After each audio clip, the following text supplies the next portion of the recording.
Find out shape of free surface is the following cases. In 4 cases में जो है हमें लिक्विड की जो सरफेस है उसकी शेप को जो है वो यहाँ पर एक्सप्लेन करना है। एक सिंपल कॉन्सेप्ट मैं यहाँ पर यूज में ले रहा हूँ। हम बोल सकते हैं pressure difference between any 2 points on this surface must be 0।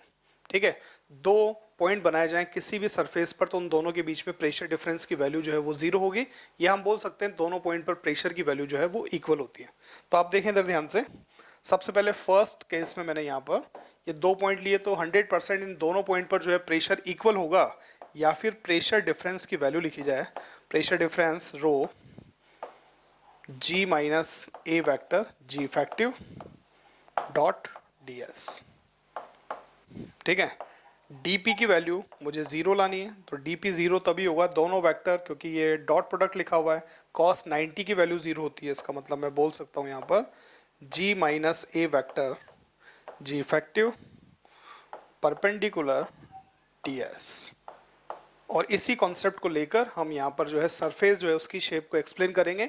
जब भी आपको किसी भी लिक्विड की जो है वो सरफेस बतानी है किस डायरेक्शन में होगी, तो बस इतना सा ध्यान रखना है कि जो आपका G इफेक्टिव आ रहा है उसके परपेंडिकुलर जो है वो सरफेस होनी चाहिए। ठीक है, तो फर्स्ट कंडीशन को लें तो आप देखें इधर ध्यान से, यहाँ पर डाउनवर्ड डायरेक्शन में एक्सेलरेशन ड्यू टू ग्रेविटी है, और ए तो यहाँ पर है ही नहीं, इसका मतलब यही आपका जो है G इफेक्टिव होगा। ठीक है, तो ओनली G है यहाँ पर, तो हमें पता है कि G के परपेंडिकुलर सरफेस होनी चाहिए, तो सरफेस इसी तरीके से होगी। तो जैसा डायग्राम में बना हुआ है वैसे ही जो है इस लिक्विड की जो है वो सरफेस की शेप होगी। सेकेंड डायग्राम में आते हैं, मान लेते हैं ये लिक्विड जो है वो ए एक्सेलरेशन से राइट साइड में मूव कर रहा है। ये ए एक्सेलरेशन से लिक्विड राइट साइड में अगर मूव कर रहा है पूरा कंटेनर, तो उस कंडीशन में लिक्विड पर जो स्यूडो एक्सेलरेशन होगा वो स्यूडो एक्सेलरेशन अपोजिट डायरेक्शन में यहाँ लग रहा होगा, और डाउनवर्ड डायरेक्शन में जो है वो एक्सेलरेशन ड्यू टू ग्रेविटी होगा। तो G यहाँ पर और ये एक्सेलरेशन स्यूडो एक्सेलरेशन यहाँ पर, इन दोनों का इफेक्टिव G बनाया जाए तो ये इफेक्टिव G जो आएगा वो इनके बीच में कहीं मान लेते हैं यहाँ पर होगा। इसकी वैल्यू ये G vector minus a vector होगा। अब हमें पता है G इफेक्टिव जहाँ होता है उसके परपेंडिकुलर सरफेस होती है, तो हम बोल सकते हैं लिक्विड की जो सरफेस होगी वो इसके परपेंडिकुलर यहाँ पर आ जाएगी। ठीक है, इस तरीके से। तो जब ये कंटेनर राइट साइड में मूव करेगा तो लिक्विड जो है वो इस तरीके से आउटसाइड से ऊपर की तरफ टिल्ट हो जाएगा और ये ऐसे मुड़ जाएगा। ठीक है, हम ये एंगल भी फाइंड आउट कर सकते हैं। ये एंगल थीटा है, ये 90 माइनस थीटा है, तो ये वाला एंगल अगेन थीटा हो जाएगा। तो उस कंडीशन में अगर मैं लिखना है यहाँ पर tan theta equals to theta के सामने ए, तो ये आपका ए बाई जी। इससे हम एंगल की वैल्यू भी फाइंड आउट कर सकते हैं। अब थर्ड केस में आते हैं, ये एक्स एक्सिस है और मान लेते हैं ये वाई एक्सिस है। ठीक है, यहाँ पर अगर जो है एक्सेलरेशन ड्यू टू ग्रेविटी बताई जाए तो डाउनवर्ड डायरेक्शन में एक्सेलरेशन ड्यू टू ग्रेविटी है। इसके अगर कंपोनेंट बनाया जाए तो ये एक कंपोनेंट यहाँ पर होगा और सेकंड कंपोनेंट मैं यहाँ पे बना देता हूँ। ठीक है, इनकी वैल्यूज़ लिखता हूँ। ये एंगल थीटा है तो ये वाला एंगल थीटा होगा। इस तरफ होगा आपका ये G है तो ये होगा आपका G cos theta. Direction minus y में लिखूंगा तो ये माइनस जे कैप लिख दिया, और इसी तरीके से इसे लिखूंगा तो x के अपोजिट डायरेक्शन में है तो ये आपका G साइन थीटा माइनस आई कैप। तो G वेक्टर इक्वल्स टू मुझे मिल रहा है यहाँ पर minus G sine theta i cap and minus G cos theta J cap.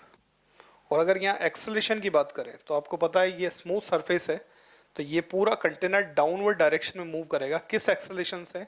G sine theta से। तो एक्सेलरेशन की वैल्यू जो होगी वो भी आपकी minus G sine theta i cap के इक्वल होगा। मुझे इफेक्टिव G लिखना है तो G vector minus a vector equals to, ठीक है, इस G में से इस ए वेक्टर को मैं माइनस करूंगा तो ये कैंसिल आउट हो जाएगा और मुझे मिलेगा यहाँ पर माइनस G कॉस थीटा जे कैप के इक्वल।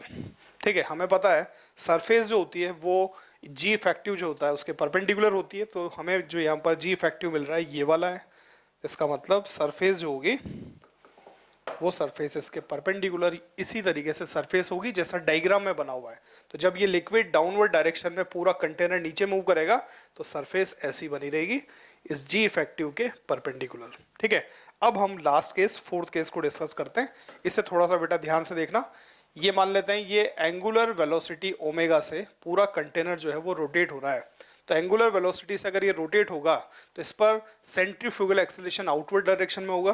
तो यहाँ पर हम बोल सकते हैं बाहर की तरफ जो एक्सेलरेशन होगा यहाँ पर ये आउटवर्ड डायरेक्शन में इधर एक्सेलरेशन आएगा। ये सेंट्रीफ्यूगल एक्सेलरेशन है ए, और इसकी वैल्यू भी मैं लिख सकता हूँ यहाँ पर ओमेगा स्क्वायर आर या ओमेगा स्क्वायर एक्स मैंने यहाँ पर लिख दिया। ठीक है, ये एक्सेलरेशन होगा। ठीक है, और एक और बात हम बोल सकते हैं डाउनवर्ड डायरेक्शन में जो है वो एक्सेलरेशन ड्यू टू ग्रेविटी भी होगा। ये डाउनवर्ड डायरेक्शन में जी है। इन दोनों का रिजल्टेंट जो होगा वो रिजल्टेंट बीच में कहीं आ जाएगा।